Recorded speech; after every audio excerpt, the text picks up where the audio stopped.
அன்பார்ந்த ஸ்ரீ குபேரன் டிவி நேயர்களுக்கு கிருஷ்ணன் ராஜகோபாலன் காலை வணக்கத்தை அறிவித்துக் கொள்கிறேன். பங்குனி மாதம் விஸ்வாவசு வருஷம், அதாவது கிரகநிலை எப்படி இருக்கும் பார்க்கணும்.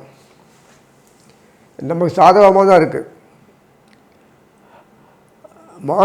மார்ச் 15 ஏப்ரல் 13 வரை உள்ள காலம் தான் பங்குனி மாதம்.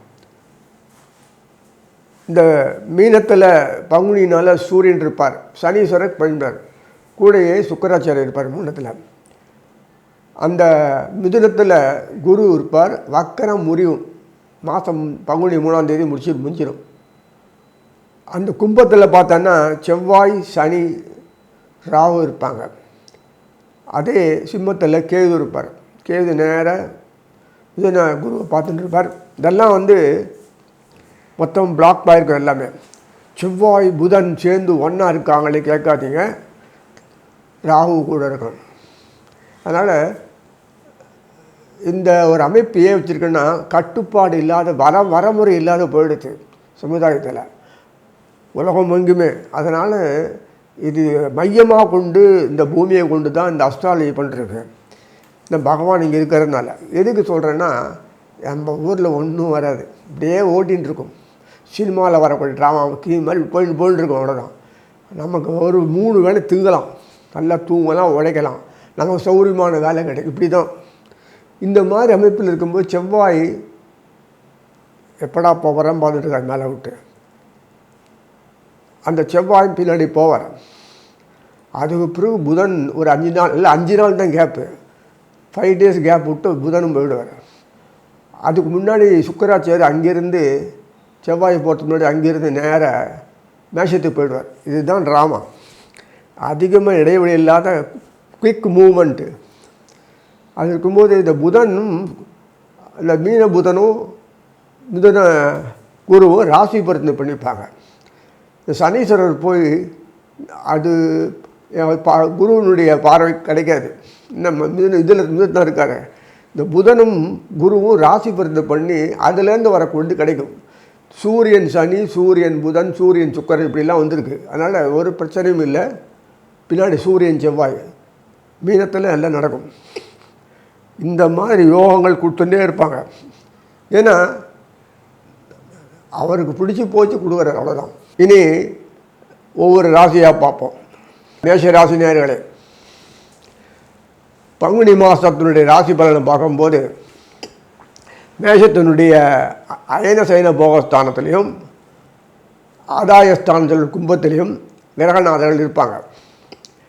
மேஷத்தினுடைய வீரியஸ்தானம் சொல்லக்கூடிய மிதுனத்தில் குரு இருப்பார், வக்கரத்தோடு இருப்பார், வக்கரம் முடியும். மேஷத்தினுடைய சம்பந்தப்பட்ட பூர்வ புண்ணியாதிபதி சூரியன் அயன சயன போகத்தில் இருப்பார் பங்குனினால். அதில் என்ன பியூட்டின்னா, உங்களுக்கு அயன சயன போகத்தில் இருக்கிறதுனால சூரியன் சனி, சனீஸ்வரர் யாருன்னு உங்களுக்கு தெரியும். உங்களுக்கு 10ஆம் வீட்டாதிபதி 11ஆம் வீட்டாதிபதி. 10க்கும் 11க்கும் என்ன பிரினா, உழைச்சி பலன் கிடைக்கணும். சும்மா உழைச்சி கர்மங்களை இப்படி மாற்றி மாற்றி பண்ணிட்டு போகிறது வர்றது இதுவேன்னா ஒரு விருத்திக்கு சந்தோஷத்தை எல்லாம் ஷேர் பண்ணிக்கணும். எல்லாருமே குடும்பம் சரி, வெளியிலும் சரி, நம்ம வாரிசுகளை எல்லாம் அனுபவிக்கணும் வாழ்க்கையில். அதுதான் கர்மங்கள் வச்சுருக்கான். வேறு ஏதாவது கர்மம்னா வேறு தப்பாக நினைக்காதீங்க. ஐயோன்னு இல்லைங்களா, நல்லதும் பொல்லதும் கெட்டதும் கலந்து தான் இருக்கும் எல்லாமே. அது நல்லதும் நல்லது ஒன்று தான், கெட்டதும் ஒன்று தான். அதை அனுபவிக்கணும் எல்லோரும் வாழ்க்கையில். ரசனைகளை அனுபவிக்கத்தான் கர்மம் பேர். அது சனீஸ்வரர் கொடுக்குறார். இந்த சனீஸ்வரர் சம்மந்தப்பட்டவர் அயன சயன போது உட்காந்துருக்கார். விரயஸ்தானத்துக்கு வரும் லாபத்துக்கு அதிகமான அந்த சனீஸ்வரர் விரயத்தில் உட்காந்துருக்கார். அயன சயன கருமத்துக்கும் லாபத்துக்கு உரிய சனீஸ்வரர் விரயத்தில் வந்திருக்கார் சூரியனோடு. அப்போ உங்களுடைய இதெல்லாம் தான் இருக்கிற இடத்த விட்டு சுற்றியூர் எந்த இடத்துல வேணால் நீங்கள் ஜீவனத்துக்கு போகலாம், இல்லை மனுஷங்களை பார்க்கலாம், நல்லது பொழுது பார்க்கலாம், வாழ்க்கையில் நல்ல ரசனைகளை அனுபவிக்கலாம். அந்த அமைப்பில் கொடுத்துருக்கனால உங்களுக்கு யோகம் இந்த மாதம் நிறைய வருது. சூரியன் சனி செவ்வாய், சூரியன் சுக்கிரன், சூரியன் செவ்வாய், இப்படி எல்லாம் ஒரே இடத்துல ஐனசேன போகத்திலே வருது. பல விதங்களில் யோகங்கள் பலவிதமாக வரும். அயனம் ஜீவனம், நம்முடைய ஜீவனங்கள்லாம் விருத்தியாகும். வியாபாரமும் சரி, இதுவும் சரி. சயனம் நிம்மதியான தூக்கம், தூக்கம் இல்லை அது பேர், நிம்மதியான ஓய்வு, அமைதி, ஆனந்தம். போகம் சுகத்தை அனுபவிக்கிறது. இந்த மூணும் குறைவு இருக்காது. சனி சூரியன் சுக்கராச்சாரிய சுக்கரன் மேஷத்துக்கு போய்ட்டு உங்கள் ஜென்மத்துக்கு வந்துடுவார். குடும்ப தனாதிபதி ஆக சப்தமாதிபதி சொல்லக்கூடிய கடத்தனம் ஜென்மத்துக்கு வந்துடுவார். அதில் ஒரு பெரிய விஷயம் என்னென்னா, சுக்கிரரோடு நிற்கும்போது மேஷத்தில் செவ்வாய் சுக்கிரருக்கும் வேண்டியவர், குருக்கும் வேண்டியவர். பல சுவைகளை செவ்வாய் கொடுக்கக்கூடிய தன்மையில் அதை அனுபவிக்கிற பாக்கியத்தை சுக்கிராச்சாரியர் கொடுக்குறார்.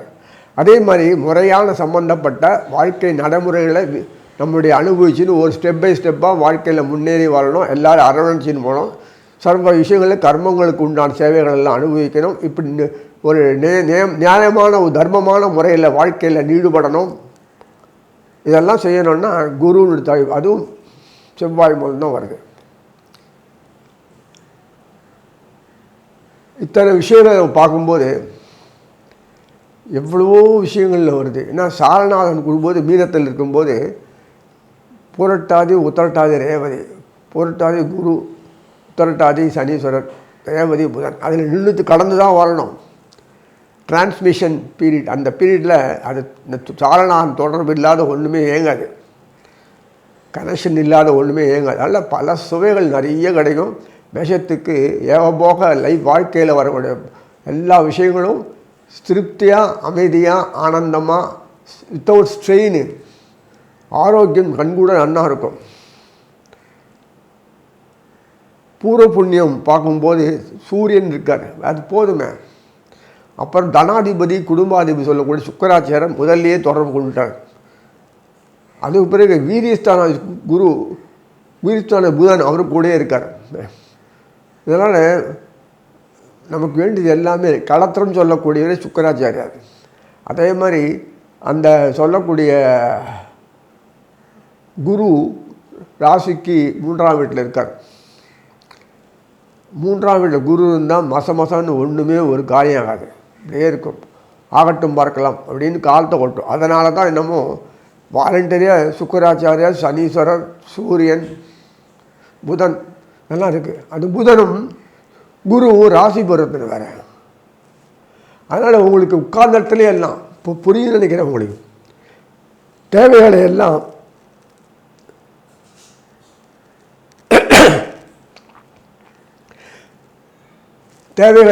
நமக்கு அனுபவிக்கணும்னா அதற்கு சந்தர்ப்பங்கள் கைகூடி வரணும். வாழ்க்கையில் கைகூடி வருதுன்றது அவ்வளோ சுலபம் இல்லை. பயிற்சி, போராடி இத்தினூண்டு லைஃப்பில் நம்ம சாட்டிஸ்ஃபை அடையத்துக்குள்ளே போதும் ஆகும். இதான உண்மை. அவருக்கான் இவருக்கான் செஞ்சு அப்படி வாயால் கீசிக்கலாம், ஒன்றும் நடக்காது, ஒரு காரியம் நடக்காது. அது கூடி வர காலமாக இருக்கிறதுனால மேஷத்துக்கு எல்லா விதத்துலையும் செல்வாக்கும் சொல்வாக்கும், அது வாய் வர பேசுகிறோம், செல்வாக்கு எல்லாமும் ஒரு கீர்த்தி, பெருமை, அந்தஸ்து, ஸ்டாட்டஸ், பணம், செல்வம், ரொட்டேஷன். குறித்த காலத்தில் பணம் ரொட்டேட் ஆகும், கொடுக்க முடியும், வாங்க முடியும், அது போட்டது எதிர்பார்த்தது செயல்பட முடியும், இயக்க முடியும். வியாபாரிகளுக்கும் சரி, கை நீட்டு சம்பளம் வாங்குற அடிமை தொழில் பண்ணுற அந்த பணியாளர்களுக்கும் சரி, எல்லாத்துக்கும் ஏற்றமாகும். சிறு ஒரு தொழில் எல்லாத்துக்கும் ஏற்றமாகும். தேவையான அளவுக்கு ரொட்டேஷன், நிறைய பணம் வரும். ஆரோக்கியம் கண்ணுக்கு என்ன இருக்கும். இந்த 6ஆம் வீடு சொல்லக்கூடியது புதன் தான். அதே புதன் 6ஆம் வீட்டுக்கு அதிபர். முதலீடு ஸ்தானத்துக்கு முதலீடு விருத்தியாகணும்னா தொடர்பு இருக்கணும். இல்லை, அழகாக தொடர்பு யோகத்தை கொடுக்குறாரு. 5, 6 சேர்ந்ததுன்னா முதலீடு விருத்தியாகும். அதாவது 5ஆம் வீட்டு சம்மந்தப்பட்ட கிரகநாதனும் 6ஆம் வீட்டு கிரகம் சொல்கிறது விட்டேன்னா அந்த 5ஆம் வீட்டுக்கு நேராக பார்த்தேன்னா லாபஸ்தானம் வரும். சரிங்களா? அதனால் சொல்கிறது எல்லாம் ஒரு கணக்கில் வச்சுருக்காங்க. அந்த மாதிரி செயல்படும் போது அது அந்த மாதிரி ரிசல்ட் வர்றதுக்கு தான் இந்த மாதிரி அமைப்பில் வச்சுருக்கு. எல்லாம் அடிப்படை நாடி இல்லை, அது பிறகு தான் எல்லாமே அடிப்படை என்னென்னா ஆனா போகாமல் நாடியில் பண்ணியிருக்கு. அதனால் மேஷத்தினுடைய சம்மந்தப்பட்ட ஆரோக்கியம் கண்கூடாக இருக்கும். வியாபாரத்துக்காக டாக்டர்கள் இருக்கான்றதுக்காக வேண்டி அவனுக்கு விருத்தியாக நான் சொல்ல மாட்டேன். வியாபாரம் அமோகமாக ஹாஸ்பிட்டல் நடக்கும் சொல்லுவாங்களா? அது சுடுகாட்டில் கியூ வச்சு கை பாடி கொளுத்த முடியுமா? அந்த மாதிரிலாம் சொல்லக்கூடாதுன்னு தான் சொல்லலை. எல்லாம் நல்லா இருக்கும். வைத்திய செலவு வேறு வேலைக்கு பார்க்க வேண்டியதான். அவங்கெல்லாம் எதுதோ பண்ணுறாங்க. அவங்களுக்கு வயசானவங்களுக்கு ஏதோ ஒரு மணிமந்திர ஔஷதம் சொல்கிற மாதிரி ஏதோ ஒன்று ட்ரீட்மெண்ட் கொடுத்து பண்ணலாம். உடம்பு ஆரோக்கியம் நல்லா இருக்கும், கண்கூட நல்லா இருக்கும். அது அந்த உடம்பு நோய் வாய்ப்படுறதுன்னா அதிக அலைச்சல், உளைச்சல், பேச்சல் அந்த மாதிரி இருக்கக்கூடியது தான். இங்கே சுகமாக உட்காந்து அனுபவிக்க போகிறீங்களே, ஆனால் எந்த விதமான அசம்பாவிதம் நடக்காது. புரியுங்களா? மனசுக்கு வருத்தம் பண்ணக்கூடிய செயல்கள் நடக்காது, சிறப்பாக இருக்கும். அதனால் நம்மளுடைய தேக ஆரோக்கியம், இந்த மனசு சரியாக இல்லைன்னா அந்த செயல்படக்கூடிய விஷயங்கள்லாம் டயத்துக்குள்ளே பண்ணலைன்னா, எதிர்பார்க்க சரியாக வரலைன்னா, நம்மளுடைய வாயு ஏதோ குளறுபடி பண்ணிட்டுனாலும் கண், காது, மூக்கெல்லாம் ஒத்துழைக்கலைன்னா இந்த பிரச்சனைகள் எதிர்பார்த்தது நடக்கணும். மாடி கோபம், ஆவேசம் நல்லா வந்துன்னா உடம்பு பாழாகும். அதனால் அசௌகரியம் உண்டாகும். அது இந்த மாதத்தில் இல்லை. அதனால் நீங்கள் எல்லா விஷயத்துலையும் ஏற்றம் தரக்கூடிய இந்த மாதத்தில் உங்கள் சம்பந்தப்பட்ட பெண்டிங் அதெல்லாம் உடனடியாக நீங்கள் பார்த்து ஊறப்படாதீங்க, எடுத்து செஞ்சுருங்க. கரெக்டாக முடிஞ்சிடும். அந்த டைம் நேரம் எலிமெண்ட் செட்டாக எடுத்து அதனால் நீங்கள் எல்லாத்தையும் சிறப்பாக முடிக்கலாம். மேலே போகலாம், யோசிக்கலாம். வேறு இடத்துக்கு போனால் நம்ம துட்டு வருமா, இது எதாவது அந்த மாதிரி மனசில் வரக்கூடிய தோதனைகள்லாம் அகற்றிட்டு சிறப்பாக துணிஞ்சு செய்யுங்க. எல்லா காலத்திலும் சிறப்பாக முடிஞ்சிடும். அதே மாதிரி இடமாற்றம் அது நிறைய நடக்கும். தொழில் மாற்றம், புதுசாக தொழிலில் ஷேர் பண்ணிட்டு வியாபாரத்தை சிஸ்டர் கன்சர்ன் மாதிரி நல்லா செய்யலாம். கூட்டுக்கு நண்பர்கள் பார்ட்னர்ஸ் நிறைய கிடைப்பாங்க, தொழிலுக்கு ஒத்துழைப்பாங்க. அந்த விஷயங்களெல்லாம் பார்க்கும்போது என் கண்ணுக்கு முன்னாடியே அது அப்படியே காட்சி மாதிரி வரும். செயல்படுத்துறதுக்கு ஐடியா வரணும் இல்லை, நான் சொல்லிட்டார் அவர் வாட்டு சொல்லிட்டார், ஒன்றுமே காணுமே சொல்லக்கூடாது. அந்த ஐடியாத்தெல்லாம் வரும், ஃபார்ம் ஆகும். அது அழகாக செஞ்சு பிடிச்சிருங்க. இன்டர்நேஷ்னல் லெவலில் வியாபாரம் பண்ணி தான் ஆகணும். இது நோண்டு அந்த ஊருக்கு இந்த ஊருக்கு இப்படி சப்ளை பண்ணுறேன், ஆனால் லாரி சர்வீஸ் பண்ணுறேன். இன்டர்நேஷ்னல் லெவலுக்கு உங்கள் தொழிலை கொண்டு போகணும். ஃபாரின் எக்ஸ்சேஞ்ச் ரிசர்வ் உங்களுக்கு தேடின்னு வரும். அதனால் இதெல்லாம் இவ்வளோ விஷயங்கள் இருக்குது. அதனால் அது தொடர்புள்ள விஷயங்களை நீங்கள் அனுகூலமாக வரக்கூடிய விஷயத்தில் பயன்படுத்திட்டு மேலே எஸ்டாப்ளிஷ் பண்ணிட்டு போகணும். இன்வெஸ்ட் பண்ணிட்டு ஆகும். அது ரைட்.